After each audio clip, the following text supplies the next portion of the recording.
Bonjour à tous. Donc, moi aujourd'hui, l'idée c'est de vous parler de l'étape suivante. Donc, on a capté les données, on les a stockées, on les a traitées pour obtenir une information. Donc maintenant, comment les valoriser, notamment dans un outil de la décision, donc pour accompagner les éleveurs notamment dans leur pilotage de leur élevage. Alors, quand on arrive à cette étape-là, on a en fait deux enjeux principaux à cette étape du chemin de la donnée, qui nous paraît vraiment fondamental. C'est qu'il s'agit déjà, ce qui peut paraître évident, mais déjà de répondre aux besoins des utilisateurs. Donc, d'avoir dans le processus de construction de l'outil de la décision des interactions avec les utilisateurs pour bien adapter l'outil à leurs besoins. Et puis, il y a aussi à partir des données, comment on va proposer une aide à la décision qui est basée sur une interprétation de l'information qu'on peut donner. Donc, on a commencé à en parler un petit peu avec Joanne, avec les approches d'intelligence artificielle. Et donc, là, on va chercher à avoir une évaluation, une préconisation, éventuellement un pilotage ou assister à une conception de nouveaux systèmes d'élevage. Et donc, on a un certain nombre d'étapes à suivre pour répondre à ces enjeux.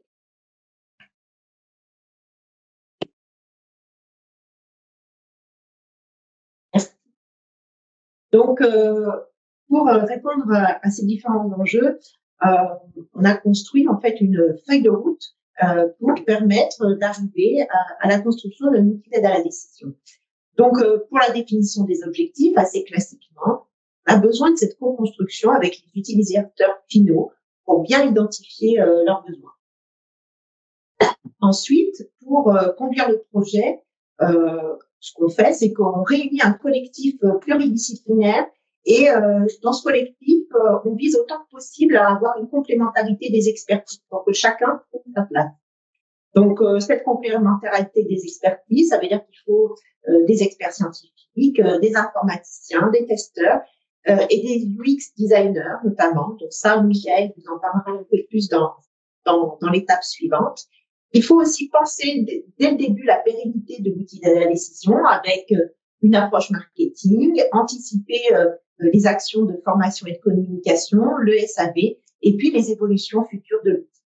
Et à cette étape, il y a vraiment un grand choix à faire, je dirais, dans la conduite du projet, qui est entre la construction d'un cahier des charges, donc dans lequel on va vraiment rassembler l'ensemble des fonctionnalités attendues de l'outil, et donc fournir ce cahier des charges aux informaticiens, notamment pour la construction vraiment informatique de l'outil. On peut choisir aussi une méthode dite agile, qui va être plus une méthode itérative avec des runs, on va dire, de développement, donc avec des interactions beaucoup plus régulières pour tester différentes versions évolutives et opérationnelles. Et puis, on va aussi, pour passer à la conception de l'outil de la décision en tant que tel, eh bien, on va devoir faire appel autant que possible l'UX design, donc user experience, user interface. Donc user experience, on va effectivement il y a à la fois cette étape de collecte des besoins utilisateurs, mais aussi analyser la prise en main de l'outil par les utilisateurs. Et puis design donc pour la construction de l'interface. Et puis Paul vous en a parlé juste avant. Donc l'intérêt de passer par des interfaces de programmation d'application pour assurer les interactions, le dialogue entre les différents modules. Alors, et ensuite, il y a bien sûr le cœur de l'outil. Et donc, le cœur de l'outil, ça va être le traitement des données brutes, le modèle pour obtenir les données de sortie. Et donc, ce modèle sous-jacent à l'outil de la décision, il peut être en fait une simple série de règles de décision, mais on peut aller jusqu'à un modèle prédictif plus ou moins complexe. Donc, modèle prédictif qui va pouvoir assister un pilotage dans l'outil de la décision. Et dans ce cas, on a l'activation du modèle en temps réel et une automatisation assez complète.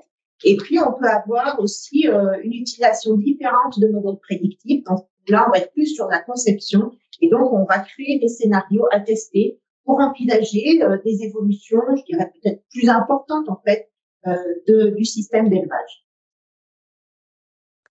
Et dans cette étape du cœur de l'outil, quand on est sur un modèle prédictif, ce qui est aussi important, c'est d'être en capacité de savoir avec quel degré d'incertitude on prédit les sorties et donc d'évaluer la capacité de prédiction du modèle. Alors, pour illustrer mon propos sur un exemple relatif au fil conducteur du webinaire sur les truies gestantes, donc je vais vous parler d'un outil de prédiction de la vulnérabilité des ateliers naisseurs au changement climatique. Donc, il y a un travail, qui est un outil qui a fait l'objet de travaux des partenaires de l'UMT au cours des dernières années. Et donc, pour ce projet, on avait bien réuni un collectif pluridisciplinaire avec des complémentarités d'expertise, comme vous le voyez sur la diapo. Donc, avec experts scientifiques, modélisateurs, informaticiens, UX designers, testeurs également. Et en termes de choix sur les méthodes, on a plutôt choisi, parce que dans ce projet, la spécificité, c'est que on n'avait pas le modèle prédictif tout prêt pour intégrer dans un outil de la décision. Donc, on avait dans ce projet à la fois le développement, une partie du développement du modèle, et puis le développement de la partie interface. Donc, pour la partie modèle, on a suivi une méthode agile, et donc pour l'interface, on était plutôt sur un mode cahier des charges. Et on a sur ce projet eu l'intervention d'un design, de UX design, user interface design, et puis une utilisation d'API.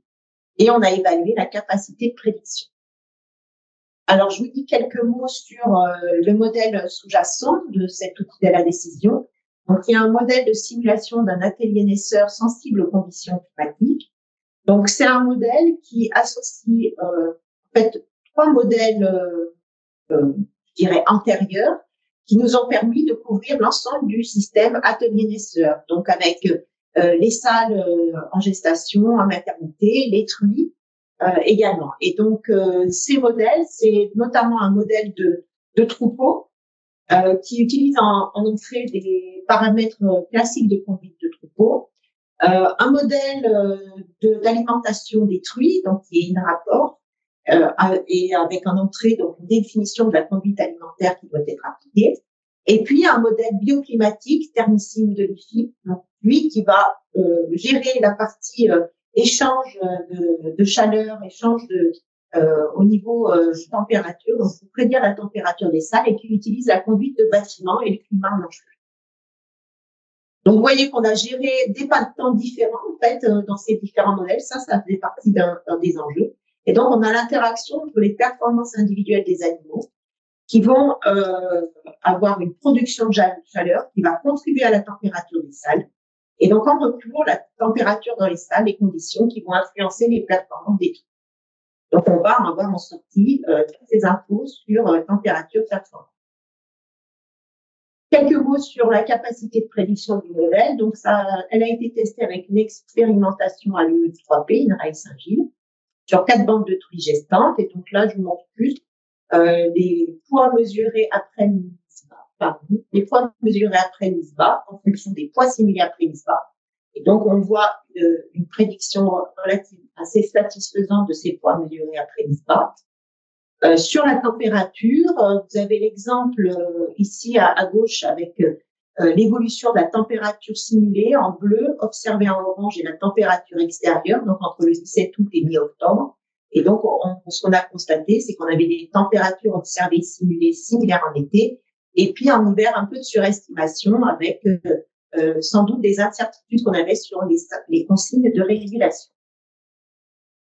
En conclusion et perspective par rapport à ça, donc si je sors sur l'exemple en truies gestantes, on est arrivé à un modèle et un outil qui est original, et on a donc cette importance d'un bon enregistrement des conditions d'élevage, notamment les paramètres de ventilation, et on a une démarche formalisée et une acculturation qui s'est faite au cours de l'UMT Digiport et qui va pouvoir être valorisée pour l'UMT Digiport 2, notamment avec des collectes des besoins des utilisateurs, et puis ça va nous permettre d'aller notamment vers un outil de la décision pour des choix techniques dans un contexte de changement climatique. Et donc, un outil d'aide à la décision, on a une importance des différentes étapes pour sa construction, comme vous avez pu le voir. Et en fait, ce qui est quelque part assez fascinant, c'est que cette démarche, il faut qu'elle devienne assez invisible, complètement invisible, même aux yeux des utilisateurs. Et ça peut être fait notamment grâce aux approches de UX, UI design. Et donc, c'est ce que vous allez voir avec l'intervention suivante de Michael. Merci pour votre attention.